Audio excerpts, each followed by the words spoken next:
গোবর থেকেও অনেকটা টাকা আমাদের ফিডব্যাক আসে। প্রতি মাসে গড়ে আমি প্রায় 15 থেকে 16 লক্ষ টাকার দুধ বিক্রি করি।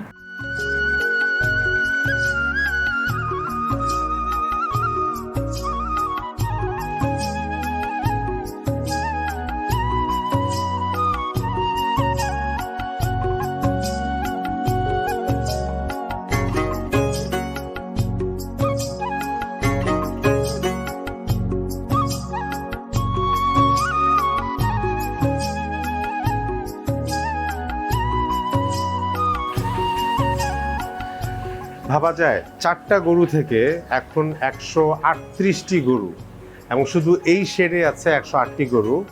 প্রতিদিন 1000 লিটার দুধ উৎপাদন হয়। এই বিশাল কাজটি করেছেন গত 7-8 বছরে মোহাম্মদ আলমগীর হোসেন ভাই। আমি এখন আছি পঞ্চগড়ের সদর উপজেলার মিঠাপুকুরে। এখানে আমি এখন কথা বলবো পুরো ঘটনাটা, যেগুলো আমি বললাম, পুরো ইনফরমেশন কেমনে কি হয়েছে পুরোটাই শুনবো আলমগীর ভাইয়ের কাছ থেকে। তার সাথে কথা বলি। আসসালাম ভাইয়া, কেমন আছেন? জি আলহামদুলিল্লাহ। কি করছিলেন? গরু? এই তো গরুর পরিচর্যা করছি। আপনার তো প্রচুর গরু, বিশাল বিশাল গরু। জি জি জি। কিরকম লাগে এত গরুর মধ্যে ইয়া করতে? আপনার কেমন লাগে? অনেক শান্তি পাই, তৃপ্তি লাগে যে আসলে আমি অনেকগুলা গাভীর লালন পালন করতে পারি, এগুলা গাভীর সবগুলার আমি পরিচর্যা করতে পারি। এগুলো আমাকে অনেক বেনিফিট দেয়, জি, অর্থনৈতিকভাবেও স্বাবলম্বী, এবং আমি বলবো যে আমি সমাজেও কিছু ভূমিকা রাখতে পারতেছি। আমি পুষ্টির চাহিদা পূরণ করতে পারতেছি। বিশাল। প্রতিদিন আমি 1000 লিটার দুধ উৎপাদন করতে পারতেছি। 1000 লিটার মানে প্রতিদিন গড়ে আমি 4000 লিটার মানুষকে আমি পুষ্টির চাহিদা পূরণ করতে পারতেছি। এটা ভেবে আমার অনেক ভালো লাগে। এবং অনেক মানুষের কর্মসংস্থান আপনি করেছেন। কর্মসংস্থানেরও ব্যবস্থা হয়েছে। শুরু করলেন কিভাবে পুরোটা? আমি আসলে শুরু করছিলাম দুধের চাহিদা থেকেই। আসলে বাজার থেকে দুধ কিনে আনতে হয় প্রতিদিন। আমার মা আবার দুধ পছন্দ করে, হ্যাঁ, সেই হিসাবে নিজে একটা গাভী প্রথমে একটার থেকে আরো 2-3টা বাড়ালাম, 4টা গাভী শুরু করলাম। গাভীতে আসলে আমি উৎসাহ পাইছি যে গাভীটা আমি নিয়ে আসছিলাম 15 লিটার দুধ উৎপাদন হয় প্রতিদিন। এই গাভী আমি নিয়ে আমার এখানে আনার পরে সেই গাভীটার আমি গড়ে প্রতিদিন 40 লিটার পর্যন্ত দুধ পাইছি। সেখান থেকে আমার উৎসাহটা আসলে বেড়ে যায়। প্রথম যে গাভীটা আনছেন? হ্যাঁ, প্রথম যে গাভীটা আনছি। তারপরেই আমি উদ্বুদ্ধ। কত সালের ঘটনা এটা? এটা 2015 সালে। 2015 সালে প্রথম শুরু করেন। তো গাভীটি কিনেছিলেন কত টাকাতে? 2.5 লাখ টাকা দেওয়া ছিল। আচ্ছা, তখন কি শেড এগুলো করা ছিল? এইভাবে রেডি শেড ছিল না, পরিত্যক্ত গুডাউন ছিল বলা যায়। ওই গুডাউনেই আমি আসলে প্রথম লালন পালন শুরু করি, জানালা কেটে শুরু করি। তারপরে আমি এই শেডগুলো করছি। আস্তে আস্তে গাভী আমার বাড়লো আর শেডগুলো শুরু করলাম। সেই একটা গাভী থেকে শুরু করে আজকে আপনার টোটাল 138টা। বিশাল ব্যাপার, বিশাল ব্যাপার। প্রতিদিন যে 1000 লিটার দুধ উৎপাদন হয়, এটা পুরোটাই কি ইয়াতে চায়, মানে শুধু দুধই উৎপাদন করেন না এখান থেকে? আসলে এখন আমি প্রোডাক্টে যেতে পারিনি, প্রোডাক্টে যাবো এভাবে ভাবতেছি আমি, যে আমি নিজের দুধ, দই, মিষ্টি, চিজ এগুলো তৈরি করব। হ্যাঁ, এরকম পরিকল্পনা আছে। আমি খুব শীঘ্রই এটার মধ্যে যাবো। আপাতত শুধু লিকুইড দুধটাই আমি বিক্রি করতেছি। শুরু যখন করলেন তখন ট্রেনিং নিয়েছিলেন কোথাও, মানে যখন প্রথম শুরু করছি তখন আমার ট্রেনিং ছিল না, পরে আমি ট্রেনিং করছি। আচ্ছা, তো শুরু করতে সমস্যা হয় নাই? শুরুতে একটু সমস্যা হয়েছিল, কিন্তু আসলে কৃষকের ছেলে তো আমি, গরু লালন পালন ক্ষেত্রে পূর্ব একটা অভিজ্ঞতা আছে। ছোটবেলায় আসলে গরু চড়াইতে আমি এরকম একটা ইয়ে আছে।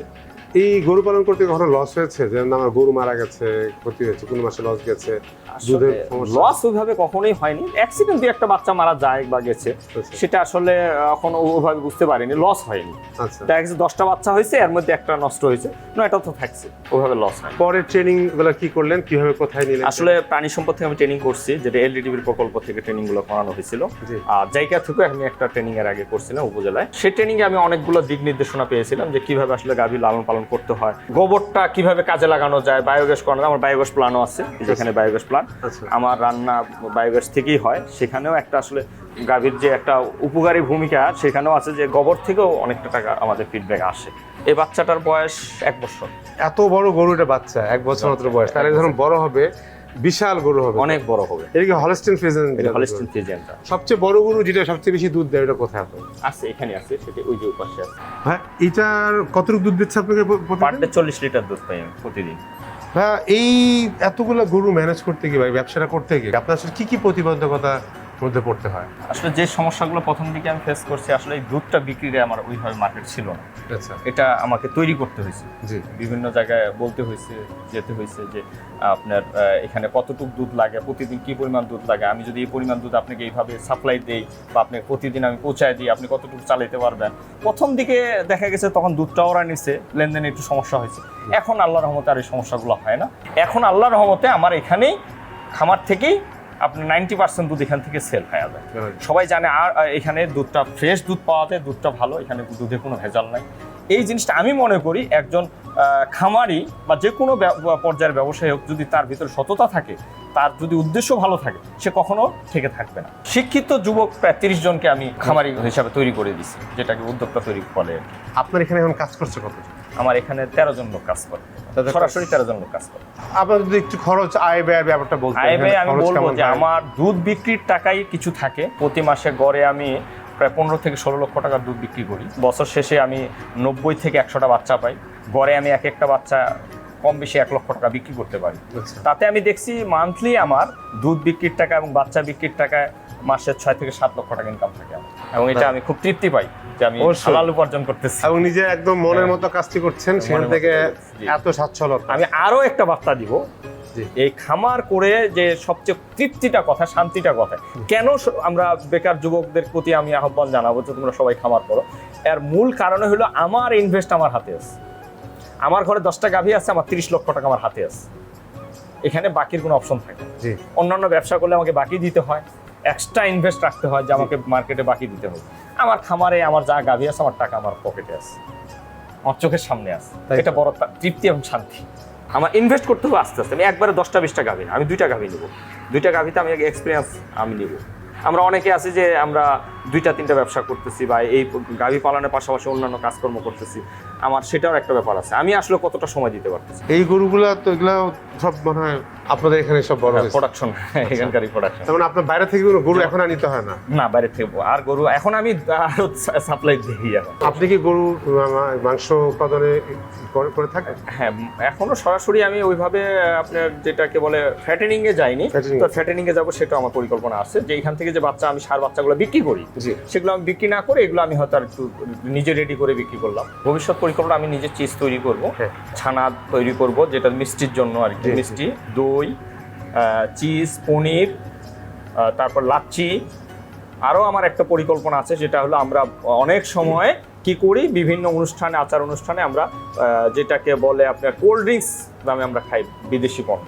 সেটার বিকল্প হচ্ছে দুধ থেকে তৈরি, যেটাকে আমরা বলি বোরহানি। বোরহানি আমরা অনেকে চিনি। এই বোরহানিটা দুধ থেকেই তৈরি হয়, যেটা উৎকৃষ্ট একটা খাবার, হজম সহায়ক, প্লাস শরীরের অতিরিক্ত কোলেস্ট্রল কমে যাবে। এবং সেই প্ল্যান্টের কাজ কি চলছে আপনার? হ্যাঁ, আমার সে কাজ চলছে। কবে নাগাদ উৎপাদনে যাবেন? আশা করি আগস্ট সেপ্টেম্বরে যেতে পারবো। আমার সেটআপ চলে আসছে, কিছু মেশিন আমার চলে আসছে, রেডি হয়ে গেছে। এবং আপনার মোটামুটি দুগ্ধজাত দুধ থেকে শুরু করে দুগ্ধজাত পণ্য উৎপাদনের ফুল লাইন আপটা আপনার তার মানে হয়ে যাবে। জি, আমি একদম প্রাথমিক স্তর থেকে শুরু করে ইয়া পর্যন্ত বিশাল ব্যাপার। আপনার এই যে এত গরু, এটার রোগ বালাই যে হয়, এই ব্যাপারে আপনার প্রিপারেশন? এই ক্ষেত্রে আমি যথেষ্ট প্রাণী সম্পদের সহযোগিতা পাই। আমাদেরকে নিয়মিত যেটাকে ভ্যাকসিন বলা হয় আর কি, আমাদের কয়েকটা আছে, এফএনডি, তারপর এলএসডি, এগুলাই খামারিদেরকে সবচেয়ে বেশি ক্ষতিগ্রস্ত করতেছে এই রোগগুলাই। তো এগুলার এখন নিয়মিত ভ্যাকসিন আমরা প্রাণী সম্পদ থেকে পাই। সহযোগিতাটা পাওয়ার কারণে সেভাবে ক্ষতিগ্রস্ত আমরা হই না খামারিরা। আমরা কিন্তু অনেকে জানি না যে আমাদের একটা আলাদা ডিপার্টমেন্ট আছে, প্রাণী সম্পদের একটা ডিপার্টমেন্ট আছে, লাইভ স্টক, এটা অনেকে জানি না। এই যে আমাদের, কিন্তু যারা জানে ওখানে গেলে সে সহযোগিতাটা আমরা পাই। পশু পালন করতে গেলে এর প্রধান খাদ্য হলো ঘাস। ঘাসটা আসলে আমরা সেভাবে খামারিরা উৎপাদন করতে পারি না, কারণ ঘাসের সমস্যা হলো জমির প্রয়োজন। জমিতে আসলে সব খামারির নাই। ঘাস না করার কারণে দেখা গেছে তাকে দানাদার খাবারটা বেশি দিতে হচ্ছে। বেশি দিতে এই দানাদার খাবারটা গরুর জন্য একটু ক্ষতিকারক দিক আছে। মিল্কিংয়ে যেটা হয়, ওভারিতে তেল চর্বি জমে যায়, তখন তার কনসেপ্টের হার কমে যায়, সে প্রতি বছর একটা বাচ্চা দিতে পারে না। সেক্ষেত্রে আমরা খামারিরা ক্ষতিগ্রস্ত হই। এই ক্ষেত্রে গভর্নমেন্ট যদি আমাদেরকে এই সহযোগিতা করে যে ঘাস জমিগুলো যদি আমাদেরকে ওইভাবে বরাদ্দ দেওয়া হয় খামারিদেরকে, আমরা ওই জায়গাটাতে ঘাস করলাম, ঘাস করে যখন আমরা ঘাস প্রচুর পরিমাণে দিতে পারবো, এই গাভীর দুই দিক দিয়ে উপকৃত হবে। একদিক দিয়ে আমি দুধ প্রোডাকশন বেশি পাবো, আরেক দিক দিয়ে তার রোগ প্রতিরোধ বৃদ্ধি পাবে। যেমন সফলতা বললাম, সফলতার পিছনে কিছু সমস্যাও আছে, যে সমস্যাটা আমরা যদি ওভারকাম করতে পারি আরও সফলতা অর্জন করতে পারবো। আমি বলবো যে আমাদের আমদানি নির্ভর না, আমরা রপ্তানি নির্ভর হতে পারবো কৃষি সেক্টরে। বিশেষ করে দুধ আমরা যেভাবে উৎপাদন করতেছি, সেভাবে আমাদের ভোক্তা তৈরি হচ্ছে। প্রকৃতপক্ষে খামারিরা সফলতা তখনই অর্জন করবো যখন আমরা দুধের তৈরি খাবার এবং দুধ খাওয়া ভোক্তা পর্যাপ্ত তৈরি করতে হবে। আমরা দেখেছি একটা দুধ হয়তো আপনারা খামারিরা বিক্রি করছেন 50-60 টাকায়, সেটাতে বিক্রি হচ্ছে 100 টাকা আমাদের কাছে, মধ্যে এত টাকা, কিন্তু আপনারাও পাচ্ছেন, আমরা বেশি দাম দিয়ে কিনছি। আমাদের মধ্যে এটা একটা সমস্যা আছে, এটা সত্য যে মধ্যসত্ত্ব ভোগীগুলোই সুবিধাটা নিচ্ছে। এখানে যদি আমাদের সহযোগিতা পাই সরকারের পক্ষ থেকে, আমরা খামারিরা নিজেরাই দুধটাকে প্রোডাকশন করে নিজেরাই বাজারজাত করতে পারি। এরকম আমি একটা অ্যাপসের কথা এর আগে শুনছিলাম, কোনো এক আমাদের বাংলাদেশের এক ছেলে সে এটা উদ্যোগ নিয়েছিল, সরাসরি খামারির কাছ থেকে পণ্য কালেকশন করে বাজারে চলে যাবে। 2-3টা হাত বদল হওয়ার কারণেই কিন্তু আমাদের প্রকৃতপক্ষে খামারিরা যে আমাদের সঠিক যে ন্যায্য মূল্যটা এটা আমরা পাই। আচ্ছা, আপনাকে অসংখ্য শুভকামনা, অসংখ্য ধন্যবাদ। আপনি এই প্রচন্ড ব্যস্ততার মাঝখানে আমাদেরকে সময় দিয়েছেন, ধন্যবাদ। আপনাকেও ধন্যবাদ, আপনার অনেক শুভকামনা। আমার পঞ্চগড় খামারিদের পক্ষ, সকল খামারিদের পক্ষ থেকে আপনাকে ধন্যবাদ। অসংখ্য ধন্যবাদ, ভালো থাকবেন।